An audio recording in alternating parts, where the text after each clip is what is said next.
Let us pray.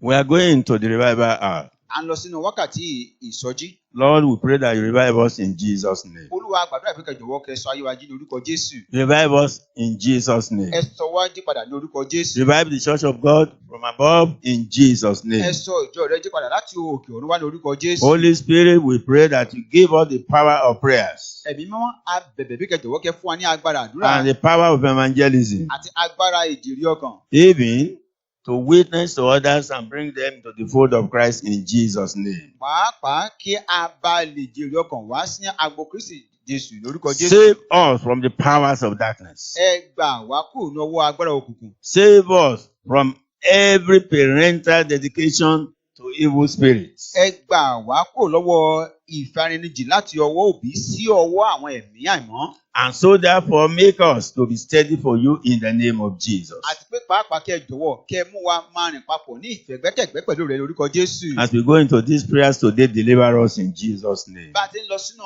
àwọn ẹ̀bẹ̀ àdúrà wọ̀nyí, bàbá ẹ jọ̀wọ́ ẹ gbà wá là ní orúkọ Jésù. In Jesus' mighty name we pray. Ní orúkọ láti Jésù Kristi ní alágbára láti gba àdúrà. Before we go into these prayers, Kó tó pa lọ sínú àwọn kókó ẹ̀bẹ̀ àdúrà náà, we want to tell you exactly what we are going to pray against. mo fẹ́ sọ ọ́ fún ọ kókó gan tí a fẹ́ gbàdúrà lé lórí. We want to pray about revoking evil dedication. A fẹ́ gbàdúrà lórí kókó yìí, dídá àwọn ìfaraẹnijì búburú padà. Revoking evil dedication. Dídá àwọn ìfaraẹnijì búburú padà.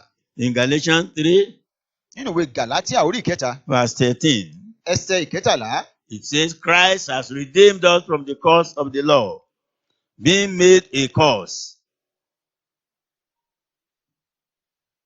ẹsẹ̀ kẹtàlá, Kristi ti rà wá padà kúrò lọ́wọ́ ẹ̀gún òfin, ẹni tí ó fi ẹ̀gún fún wa. Nítorí tí a ti kọ pé ìfibú ni olúkúlùkù ẹni tí a fi kọ́ sórí igi.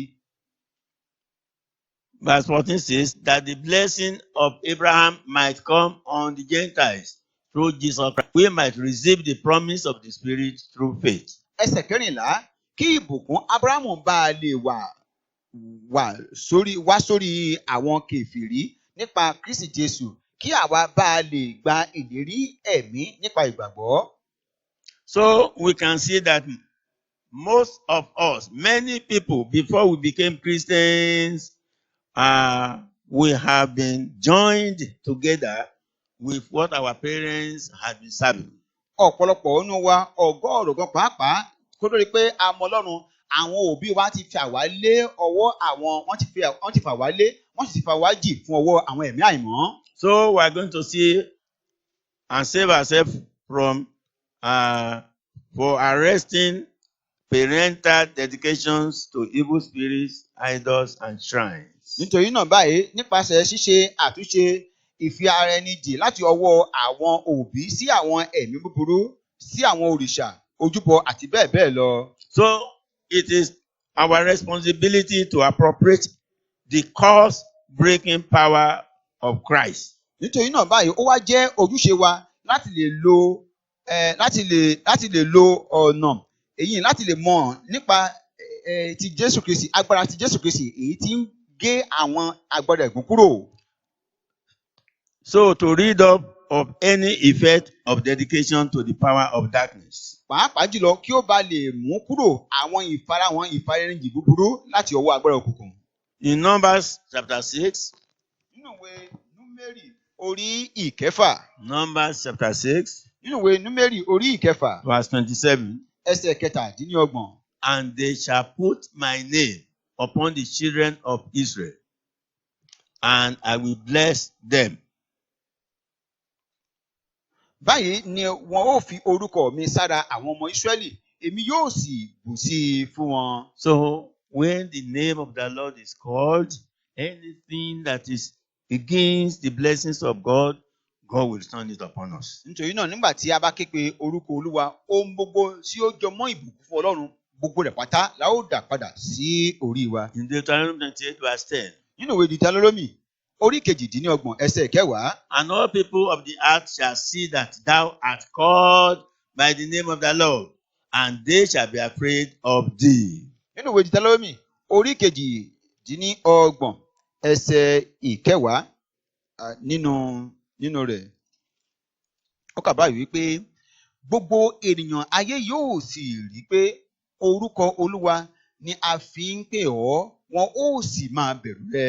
So when we are called by the name of God and you are in Christ and you are saved, oh, any power that wants to dominate you shall completely be destroyed. Nítorí náà tí a bá ti gbà ọ́ là tí o sì wà nínú Kristi Jésù, tó bá ní agbára kágbára kankan tó bá fẹ́ ṣe àtakò sí ọ, agbára bẹ́ẹ̀ ni a máa parun. In 2 Chronicles chapter 7 verse 14. Nínú ìkejì Króníkà orí ìkeje ẹsẹ̀ ìkẹrìnlá. 2 Chronicles 7:14. Ìkejì Króníkà orí ìkeje ẹsẹ̀ ìkẹrìnlá.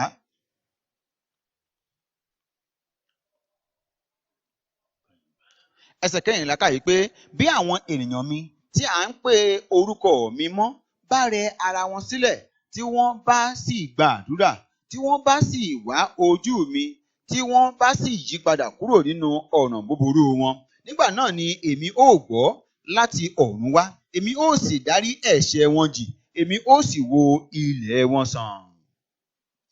The Bible tells us, if the people that are called by my name, Bíbélì sọ fún wa pé bí àwọn èèyàn mi tí à ń fi mí pè orúkọ mi they mọ́, can humble themselves wọ́n bá lè rí ara wọn sílẹ̀, and they repent, tí wọ́n bá sì ronúpìwàdà, they will call upon me wọ́n ó ké pè mí, and I will heal their land. èmi yóò sì wo ilẹ̀ wọn sàn. So we can see that the power of the living God in us make us, in the mighty name of Jesus, overcome all evils. A lè wá rí mọ̀ báyìí pé agbára Ọlọ́run alààyè inú wa òun ló ṣe wá yẹ kí a bá lè borí gbogbo àwọn agbára òkùnkùn gbogbo. So God can only bless those that are dedicated to Him. Nítorí náà Ọlọ́run lè bùkún gbogbo àwọn tí ó ti fi ara wọn fún Ọlọ́run.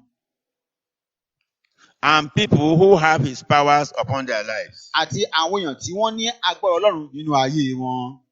God cannot bless those that have evil dedications. Ọlọ́run kò lè bùkún àwọn tí a fi wọ́n jì fún ẹ̀mí iṣẹ́ ibi. That is, those dedicated to evil spirits. Èyí ni àwọn tí a ti fi fún ẹ̀mí àìmọ́. Family idols. Àwọn òrìṣà ìdílé. And they are being called by their names. Àti àwọn tí a ń fi orúkọ wọn pè. Òrìṣàyẹmí. Bí àpẹẹrẹ Òrìṣàyẹmí. Fáṣelúkà. Bí àpẹẹrẹ bíi Fáṣelúkà. Fádípẹ̀. Àbí Fádípẹ̀. Àṣàyọmí. Àti bí Ọ̀ṣàyọmí. Égúnjọbí. Àti Égúnjọbí. And so on and so forth. Àti bẹ́ẹ̀ bẹ́ẹ̀ lọ.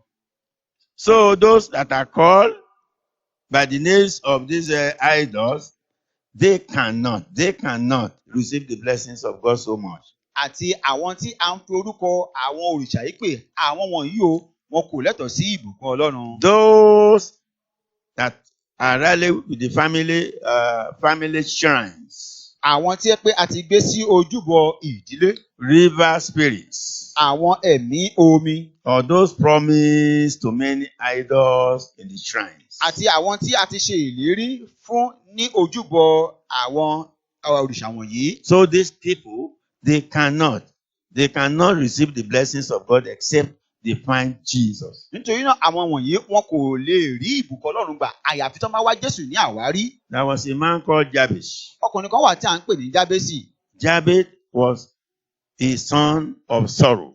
Jábésì ó jẹ́ ọmọ ìbànújẹ́. He cried unto God. Ó kígbe rùn rárá sí Ọlọ́run. In 1 Chronicles chapter 4. Nínú ìkíni Króníkà orí ìkẹrin. In 1 Chronicles chapter 4. Nínú ìwé Króníkà orí ìkẹrin. Verse 10. Ẹsẹ̀ ìkẹwàá. And Jabez called on the God of Israel, saying, Oh, that thou wouldest bless me indeed. 2, that you enlarge my coast. 3, and that thy hand might be with me. 4, and that thou wilt keep me from evil. 5, that it may not grieve me. And God granted him these 5 things Jabez requested from him. Ẹsẹ̀ ìkẹwàá. Jábésì sì ké pe Ọlọ́run Ísírẹ́lì wípé ìwọ ìbá jẹ́ bùkún mi ní tòótọ́ ìjẹ́ ìkíní kí o sì sọ agbègbè mi di ńlá èkejì kí ọwọ́ rẹ sì wà pẹ̀lú mi ìkẹta àti kí ìwọ má sì jẹ́ kí èmi rí ibi ìkẹrin kí èmi má sì rí ìbànújẹ́ ìkarùn-ún Ọlọ́run sì mú ohun tí ó tọrọ ìṣe èyí ohun ẹ̀bẹ̀ márààrún yìí Ọlọ́run mú ṣẹ. Why did he pray like this? Kí ni èrèdí tí ó fi gbàdúrà bí eléyìí? He prayed like this because he was born in sorrow. Ó gbàdúrà bí eléyìí torí pé a bí nínú ìbànújẹ́. He knew he was a child of sorrow. Òun tìkára rẹ̀ mọ̀ pé òun jẹ́ ọmọ ìbànújẹ́. Anybody that is dedicated to any idol or shrine, they are children of sorrow. Ẹnikẹ́ni èèyàn tí a bá ti fi jọ̀wọ́ fún òrìṣà àbí ojúbọ òrìṣà, àwọn wọ̀nyí wọ́n jẹ́ ọmọ ìbànújẹ́. Are you a child of sorrow? Ṣé ìwọ náà jẹ́ ọmọ ìbànújẹ́ bí? Borrowed from shrines? Èyí tí a ti yá ní ojúbọ. With various marks. Pẹ̀lú ọ̀pọ̀lọpọ̀ àwọn bíi gbẹ́rẹ́ àbí àmì. On your head. Ní orí rẹ. On your chest. Ní ìgbà àyà rẹ. On your wrist. Ní ọrùn ọwọ́ rẹ. On your legs. Ní ẹsẹ̀ rẹ. Round your neck. Àbí ní àyíká ọrùn rẹ. On your waist. Tàbí ìbàdí rẹ. And so on. Àti bẹ́ẹ̀ bẹ́ẹ̀ lọ. You need to cry to God. O nílò kó kígbe sí Ọlọ́run. So we can see when a person is born in sorrow, that person is glorifying the devil. Nítorí náà a lè rí mọ̀ báyìí pé ẹnikẹ́ni tí a bá bí sínú ìbànújẹ́ ẹni bẹ́ẹ̀ ń ṣògo sí Sátánì. Jabez cried. Jábésì kígbe. God heard him. Ọlọ́run sì gbọ́ tirẹ̀. And gave him his request. Ọlọ́run sì dáhùn àwọn ẹ̀bẹ̀ rẹ̀. When you are born in sorrow, Nígbà tí a bá bí wọ náà sínú ìbànújẹ́. you need to seek for Christ. O nílò kí o wá Jésù ní àwárí. You need to seek for Christ. O nílò kí o wá Kristi rí. You need to seek for Christ. O nílò kí o wá Kristi rí. As many as seek him, they will find him. Iyejú àwọn tí ó bá ń wá kiri ni yóò sì rí i. By the time God heard Jabez cry, Nígbà tí Ọlọ́run wá dá ẹ̀bẹ̀ Jábésì tó dá lóhùn. he became more honorable than his brethren. Ó wá jẹ́ ọlọ́lá jùlọ ju àwọn arákùnrin rẹ̀ lọ. When we look at 1 Chronicles chapter 4 verse 9, Tí a bá wo ìkíni Kíróníkà orí ìkẹrin ẹsẹ̀ ìkẹsàn-án. and Jabez was more honorable than his brethren. Jábésì sì ṣe ọlọ́lá ju àwọn arákùnrin rẹ̀ lọ. And so therefore, he gave and he prayed. He became another thing. Láti ìkóríta tí ó dá èyí mọ̀ tó sì ti gbàdúrà ayé rẹ̀ yí padà. Let me ask you, Jẹ́ kí n bi ọ́. have you been dedicated to any idol, Ṣé a ti fi ìwọ náà fún òrìṣàkórìṣà to kankan masquerade, tàbí sí fún eégún a shrine, tàbí sí ojúbọ or evil spirits? tàbí ẹ̀mí búburú? Are you an ogbanje or familiar spirited person? Ṣé ìwọ jẹ́ ọ̀gbáǹjẹ ènìyàn tàbí o jẹ́ àkúdàáyà ènìyàn? Are you a witch, Àbí o jẹ́ àjẹ́ a wizard, àbí oṣó a shaman? tàbí atújú? Have you passed through divination? Tàbí ìwọ náà ó ti la inú àfọ̀ṣẹ kan kọjá? Are you an enchanter? Tàbí ìwọ náà ń ṣe àṣefàyà? In Deuteronomy chapter 18, Nínú ìwé Ìtàlélómì orí ìkejìdínlógún verses 10 to 11, ẹsẹ̀ ìkẹwàá sí ẹsẹ̀ ìkọkànlá. he says, "There shall not be found among you anyone that maketh his son or his daughter to pass through the fire, or that useth divination, or an observer of time, or an enchanter, or a witch." Ẹsẹ̀ kẹwàá, kí a má ṣe rí nínú yín ẹnìkan tí mú ọmọ rẹ̀ ọkùnrin tàbí ọmọ rẹ̀ obìnrin la iná já, tàbí tí ó ń wò ṣe wò, tàbí alákìíyèsí ìgbà, tàbí aláfọ̀ṣẹ, tàbí àjẹ́, Or a shaman, tàbí olóògùn, or a consulter with familiar spirits, tàbí abá ewé ìgbìmọ̀, or a wizard, tàbí oṣó, or a necromancer. tàbí abókùúlò.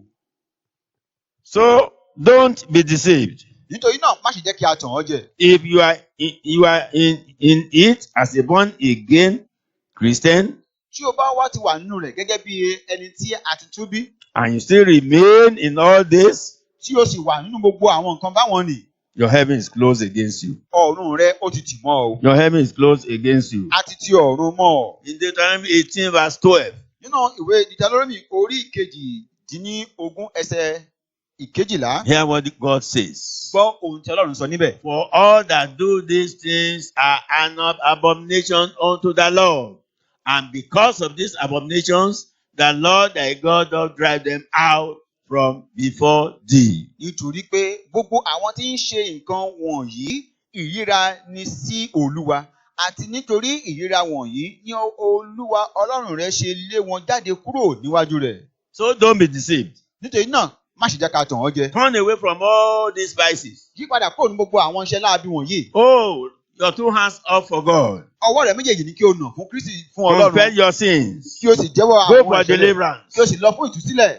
So that your name will be written in the book of life. Kí a bá wá lè korúkọ rẹ sínú ìwé ìyè. Let me ask you, Jẹ́ n tún bi ọ́ lẹ́ẹ̀kan sí. what is your name? Kí wá ní orúkọ rẹ o? Does your name glorify God? Ìjẹ́ orúkọ rẹ ń fi ògo fún Ọlọ́run bí? Or does your name glorify any God? Tàbí orúkọ rẹ ń fi ògo fún àwọn Ọlọ́run mìíràn bí? Oh, if that is the case, you need to change your name. Tó bá wá jẹ́ bẹ́ẹ̀ ni orí òun láti yí orúkọ rẹ padà. So as you cry unto him Nígbà tí o bá sì kígbe pè é with a determined heart pẹ̀lú ọkàn tí ó ní ìpinnu to quit like Jabez, láti kúrò láti borí láti ṣẹ́gun gẹ́gẹ́ bí ti God Jábésì. will revoke every evil dedication in Jesus' name. Ọlọ́run yóò ṣe ìdápadà gbogbo àwọn ìfinijì búburú padà ní orúkọ Seek Jésù. after God. Ìwọ máa ṣàfẹ́rí Ọlọ́run. Seek after God. Ìwọ máa ṣàfẹ́rí Ọlọ́run. That is Isaiah chapter 8 verse 8 verse 19. Èyí wà nínú ìwé Àìsáyà orí kẹjọ ẹsẹ̀ kọkàndínlógún. Seek after God. Máa ṣàfẹ́rí Ọlọ́run. And when they shall say unto you, seek unto them that have familiar spirits, and unto wizards that peep, and that mutter, should not a people seek unto their God? For the living to the dead, you are seeking for a dead people, for a dead spirit, if you are told and you run away from God. Ẹsẹ̀ kọkàndínlógún. Nígbà tí wọ́n bá sì wí fún yín pé ẹ wá àwọn abókùúlò àti àwọn oṣó tí ń ké bí ẹyẹ tí sì ń kùn, kò á yẹ kí ènìyàn wá Ọlọ́run wọn bí? Ó á yẹ láti béèrè lọ́wọ́ òkú nítorí ti alààyè. Kò tọ́ kí àwa alààyè ká máa wó òkú Ọlọ́run kiri. We want to go and pray. A fẹ́ lọ báyìí láti lọ gbàdúrà. We want to go and pray. A fẹ́ lọ láti lọ gbàdúrà. But before we go into prayers, Ṣùgbọ́n kó tó nípa wọnú àwọn ìbàdúrà náà lọ. we have to confess any sin of divination. A ní láti jẹ́wọ́ gbogbo àwọn ẹ̀ṣẹ̀ àfọ̀ṣẹ. Any form of divination. Àwọn àfọ̀ṣẹkáfọ̀ṣẹ bó ti yóò rí. Numbers 23:23. Ìwé Númérì orí ìkẹtàléníogún ẹsẹ̀ ìkẹtàléníogún. Numbers 23:23. Ìwé Númérì orí ìkẹtàléníogún ẹsẹ̀ ìkẹtàléníogún. Surely there is no enchantment against Jacob, neither is there any divination against Israel. According to this time, it shall be said of Jacob and of Israel, what have God wrought? Ní tòótọ́ kò sí iṣẹ́ àfọ̀ṣẹ sí Jákọ́bù, bẹ́ẹ̀ ni kò sí ìwòṣewù sí Ísírẹ́lì. Nísinsìnyí ni a ó máa wí ní ti Jákọ́bù àti ní ti Ísírẹ́lì ohun tí Ọlọ́run ṣe. So we see that for Jacob and Israel, who is the same, no divination can come upon them because they stand for God. Nítorí náà nípa ti Jákọ́bù àti nípa Ísírẹ́lì torí pé wọ́n já sí ọ̀kan, kò sí ohunkóhun tó jẹ́ àfọ̀ṣẹ tí a ó ṣe sí wọn tí ó ṣe rere. Once you are born again, Níwọ̀n bá tó bá ti rí ìgbàlà ọkàn rẹ̀. any divination against you shall catch fire in Jesus' name. Gbogbo àfọ̀ṣẹ kí àfọ̀ṣẹ tí a sọ sí ọ yóò gbiná sọdà nípasẹ̀ orúkọ Jésù. So you have to pray aloud. Nítorí náà o láti gbàdúrà sókè dáadáa. I have to ask the Lord for forgiveness O láti béèrè fún ìdáríjì látọwọ́ Ọlọ́run. over ancestors and parents who put you into sorrow. Lórí gbogbo àwọn ibi tí a ti mú gbòǹgbò àti àwọn òbí tó ti fọwọ́ sínú Then ìbànújẹ́. you need to ask for forgiveness and come out today from witchcraft, familiar spirit, wizardness, and water spirits, and so on. Nítorí náà ó láti béèrè fún ìdáríjì àwọn ọ̀nà rẹ lónìí yìí kí o sì kúrò nínú àjẹ́ àwọn ẹ̀mí àìmọ́ tàbí ẹ̀mí èmèrè, oṣó àtàwọn ẹ̀mí omi. If you are still in this spirit, there is no prayer you offer that God will answer. Tí o bá sì jẹ́ kan lára àwọn ẹ̀mí yìí, kò sí irúfẹ́ àdúrà tó lè gbà tí Ọlọ́run máa dáhùn. And that is why you just need to pray. Èrèdí nìyí tí o ní láti gba àdúrà náà. Lord, deliver me. Olúwa jọ̀wọ́ tú mi sílẹ̀. Deliver me. Tú mi sílẹ̀. There's no enchantment against Jacob. Kò sí àfọ̀ṣẹ kankan tí a There ṣe is sí no Jákọ́bù. enchantment against Israel. Kò tilẹ̀ sí àfọ̀ṣẹ kankan tí a ṣe sí Oh, Ísírẹ́lì. there will be no enchantment against me. Kò tẹ̀ sí ohun tí kò tí ń ṣe àṣàfiṣàyà tí a ṣe sí mi. And so therefore, as a child of God, Nítorí náà gẹ́gẹ́ bí ọmọ Ọlọ́run, Lord, I am crying unto you. Olúwa mò ń kígbe sókè sí ọ. Deliver me. Ẹ tú mi sílẹ̀. Deliver me. Ẹ tú mi sílẹ̀. Deliver me. Ẹ tú mi sílẹ̀. Deliver me. Ẹ tú mi sílẹ̀. Deliver me. Ẹ tú mi sílẹ̀. I confess to you. Mo jẹ́wọ́ fún ọ. You need to confess O nílò kí o jẹ́wọ́ for forgiveness. fún ìdáríjì. If you are a witch, Tí ìwọ bá jẹ́ àjẹ́ if you are a familiar spirited person, tàbí ẹ̀mí àìmọ́ ni ó wà lára or rẹ a wizard, tàbí oṣó or water spirited person. tàbí ẹni tí ó ní ẹ̀mí omi. In all this I have mentioned, Lord, Gbogbo àwọn nǹkan tí mo ti fẹ́ níbà yí Olúwa. all any of this that is in my life, Èyíkéyìí tó bá ń bẹ nínú ayé mi Olúwa. by fire, Nípasẹ̀ iná. by fire, Nípasẹ̀ iná. by fire, Nípasẹ̀ iná. consume them, Máa pa wọ́n. consume them, Máa jó wọn. consume them, Máa jó wọn. destroy them, Máa pa wọ́n. destroy them, Máa pa wọ́n. destroy them, Máa pa wọ́n. destroy them, Máa pa wọ́n. destroy them, Máa pa wọ́n. destroy them. Máa pa wọ́n. Set me free Ẹ tú mi sílẹ̀ láti in the ní òmìnira. mighty name of Jesus. Ní orúkọ láti I Jésù. don't want to deceive myself. Mi ò fẹ́ tún ara mi mọ̀. I don't want to deceive Mi ò myself. fẹ́ tún ara mi I jẹ́ don't mọ́. want my name to be taken out of the book of Mi life. ì fẹ́ ká mọ orúkọ mi kúrò ní ìwé ìyè. Every power of divination over my life Àkọ̀ṣe nínú ayé mi. be burnt by fire in Jesus' Ẹ name. máa bínú ṣe dànù pẹ̀lú iná ní orúkọ Jésù. And as we go into the real prayer, Bí a ó sì máa lọ sínú àdúrà. We have- Gangan náà. we have to really allow the power and the Spirit of God to energize us. A láti gbà láàyè kí a fàyè sílẹ̀ kí agbára Ọlọ́run kí ó fi agbára wọ̀ wá. I renounce every evil dedication Mo kọ̀ sílẹ̀ gbogbo ìfaraẹnijì ibi gbogbo upon my life lórí ayé mi in Jesus' name. ní orúkọ Jésù. Every evil dedication, Gbogbo ìfaraẹnijì ibi. every evil dedication, Gbogbo ìfaraẹnijì ibi. whatever spirit I have been dedicated to, Ẹ̀mí kẹ́mi tí What- a lè ti jọ̀wọ́ mi fún. whatever idol I have been dedicated to, Òrìṣà tí a lè ti fi mí fún. whatever of these idols that I see when I sleep, Èyíkéyìí nínú àwọn òrìṣà yìí tí mo ń rí nígbà tí mo bá dùbúlẹ̀ láti sùn. whatever of these idols that speak to me while I sleep, Èyíkéyìí nínú àwọn òrìṣà yìí tó ń bá mi sọ̀rọ̀ nígbà tí mo bá by sùn. fire, Nípa iná. by fire, Nípa iná. be consumed, Ẹ máa be pa. consumed, Ẹ máa jó. be consumed, Ẹ máa jó. be consumed, Ẹ máa jó. be consumed, Ẹ máa jó. be consumed, Ẹ máa jó. be consumed. Ẹ máa jó. I want to be free in the name of Jesus. Mo fẹ́ ní òmìnira mi ní orúkọ Jésù. Lord, set me free. Olúwa jọ̀ọ́ ẹ tú mi sílẹ̀. In Jesus' name we Ní pray. orúkọ Jésù Kristi la gbàdúrà. I break every evil addict. Mo bàjẹ́ mo bà ohun gbogbo tí ń ṣe àtúntẹ̀ tàbí àtúnṣe jẹ́. And ordination Àti gbogbo ìfìdímúlẹ̀ ibi. of every evil spiritual powers Èyí tí àwọn ẹ̀mí ibi gbogbo tí over ti my ṣe life in Jesus' name. lórí ayé mi ní orúkọ Jésù. Every addiction of any spirit, Gbogbo ẹ̀mí búburú gbogbo. every ordination of any spirit Gbogbo ìfìdímúlẹ̀ àwọn ẹ̀mí búburú gbogbo. in my life. Nínú ayé mi, What are you waiting for? kí ló ń tí ò ń dóde? Holy Ghost fire. Inú ẹ̀mí mímọ́ wò. Burn them up. Máa jó wọnú. Burn them up. Máa jó wọnú. Burn them Máa up. sùn wọnú. Burn them up. Máa jó wọnú. I don't need you again. Èmi ò nílò yín mọ́. I don't need you again. Èmi ò ní kankan ṣe I pẹ̀lú yín don't mọ́. need you again. Èmi ò nílò yín mọ́. Be perforated and be destroyed by fire in Jesus' name. Kí a jó ká pa yín run kí a sì jó yín pátápátá run ní orúkọ Jésù. I renounce Mo kọ̀ sílẹ̀. and lose myself Mo sì tú ara mi sílẹ̀. from every negative dedication placed upon my life by my parents in Jesus' name. Mo tú ara mi sílẹ̀ kúrò nínú àwọn ìfaraẹnijì òdì èyí tí a ti gbé mi wọ̀ láti pàṣẹ àwọn òbí mi ní orúkọ Jésù. I say I renounce. Mo sọ pé mo kọ̀ sílẹ̀. You spirits, Ìwọ ẹ̀yin I ẹ̀mí. don't belong to you. Èmi ò ń ṣe titi yìí. I lose myself. Mo tú ara mi I sílẹ̀. lose myself Mo tú ara mi sílẹ̀ from every negative dedication. kúrò nínú àwọn ìfaraẹnijì ibi gbogbo. Oh, you are not my God. Ìwọ kì í ṣe Ọlọ́run mi. You are not my Savior. Ìwọ kì í ṣe olùgbàlà mi. You are my enemy. Ìwọ jẹ́ ọ̀tá sí mi. I say in the name of Jesus as from today, Mo sọ pé ní orúkọ Jésù láti òní yìí lọ. burn by fire Ẹ máa gbiná sọdà in Jesus' name. ní orúkọ Jésù In Kristi. Jesus' name we pray. Ní orúkọ Jésù láti gba I àdúrà. command all demons Mo pa àṣẹ fún gbogbo ẹ̀yin dìmọ́nì. associated with the dedication against me Èyí tí ẹ̀ ń ṣiṣẹ́ papọ̀ tí ẹ̀ ń ṣiṣẹ́ ìfaraẹnijì búburú sí mi. to leave me now.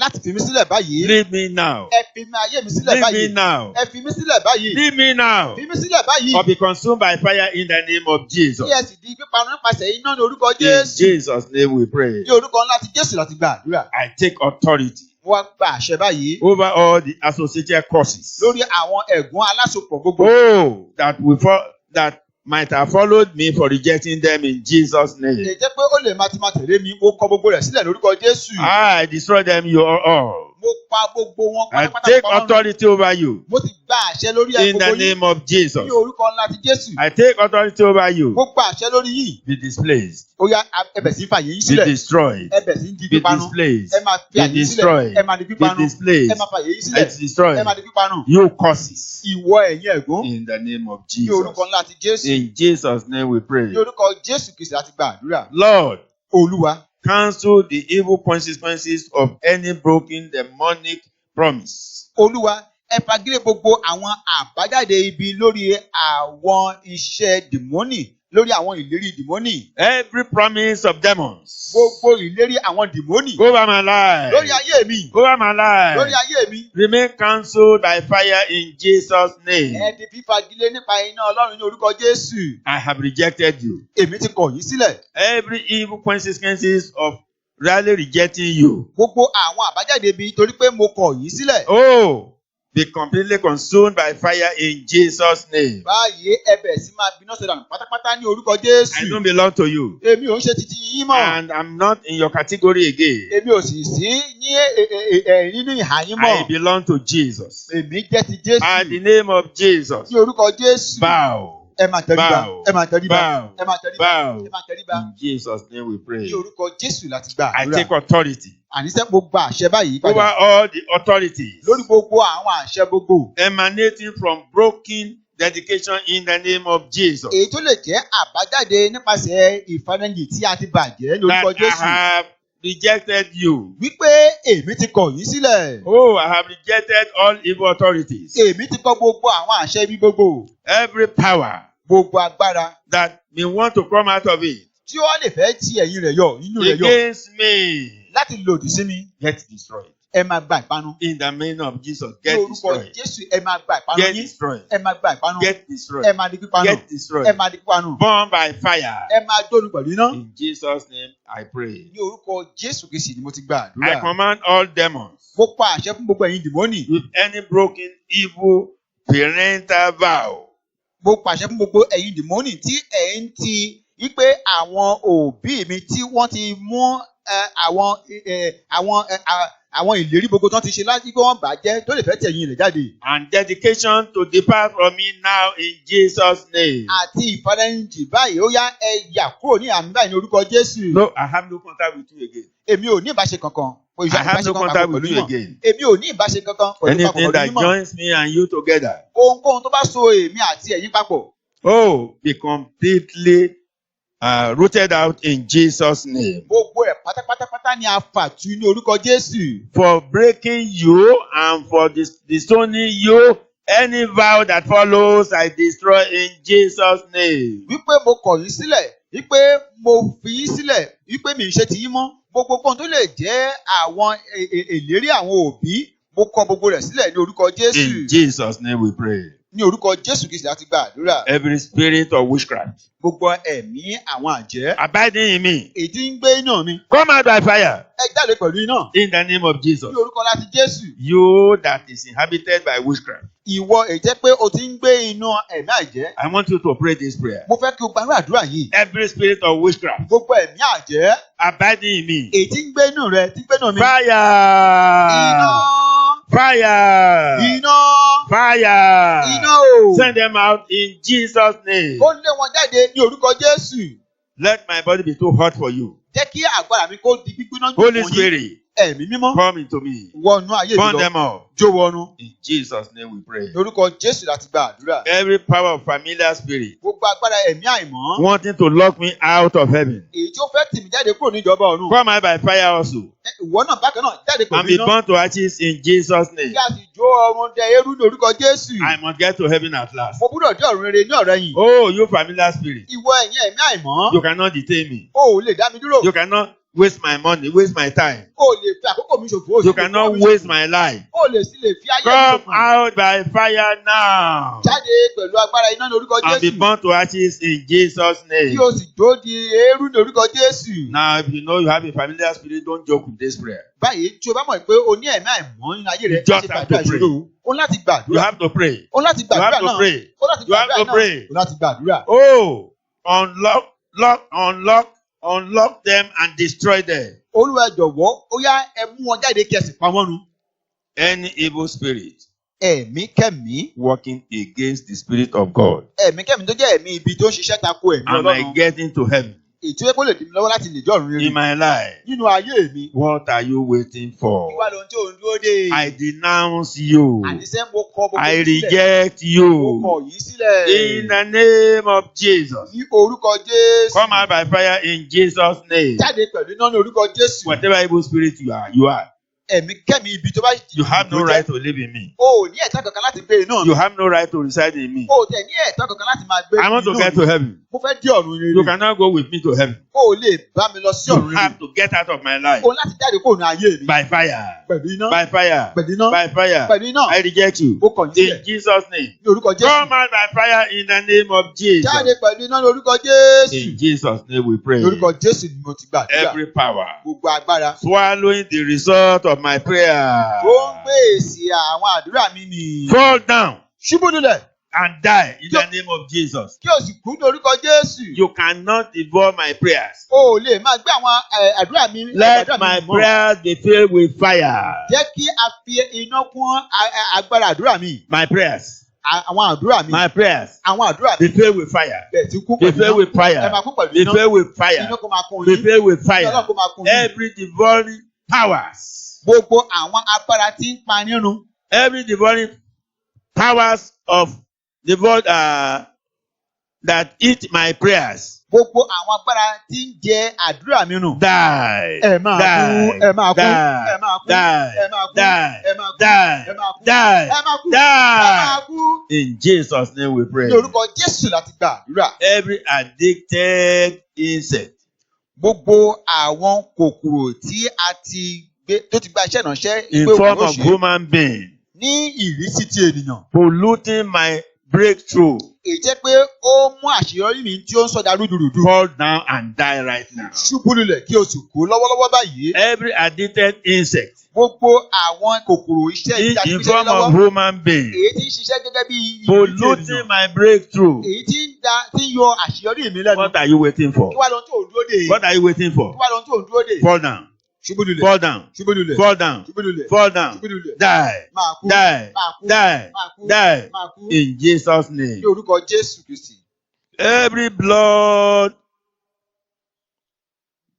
altar Gbogbo pẹpẹ ẹ̀jẹ̀ erected against me tí a ti gbé dìde lòdì sí mi. be destroyed by Holy Ghost fire in Jesus' name. Iná ẹ̀mí mímọ́ òkú bẹ̀ tí máa pa ní Oh, orúkọ every Jésù. blood altar Gbogbo pẹpẹ ẹ̀jẹ̀ erected against me tí a ti gbé náà dúró lòdì sí mi. to drain my blood, Láti mú ẹ̀jẹ̀ to mi. drain my blood, Láti mú ẹ̀jẹ̀ mi. to drain my Láti blood, mú ẹ̀jẹ̀ mi. be destroyed by fire, by Holy Ghost fire in the name of Jesus. Iná ẹ̀mí mímọ́ kó bẹ̀ sí máa pa yín ní orúkọ Jésù. In Jesus' name we pray. Ní orúkọ Jésù láti gba àdúrà. My Father, Bàbá mi, let my cries, jẹ́ kí àwọn ẹkún mi, let my cries jẹ́ kí àwọn ẹ̀bẹ̀ mi now provoke angelic violence kí ó mú ìbínú àwọn áńgẹ́lì kó rú wọn sókè against my enemies dìde lòdì sí àwọn ọ̀tá mi. and destroy them in Jesus' Kí ó name. sì pa wọ́n run ní orúkọ Jésù. Oh, let the angels of heaven destroy them in Jesus' name. Ẹ jẹ́ kí áńgẹ́lì ọ̀run kó bẹ̀ sí máa pa wọ́n run ní orúkọ Jésù. Let my cries Ẹ jẹ́ kí àwọn ẹkún àti ẹ̀bẹ̀ mi provoke kí ó ru angelic violence kí ó ru àwọn áńgẹ́lì sókè láti lè against my bínú. enemies in Jesus' name. Kó ru àwọn áńgẹ́lì sókè láti lè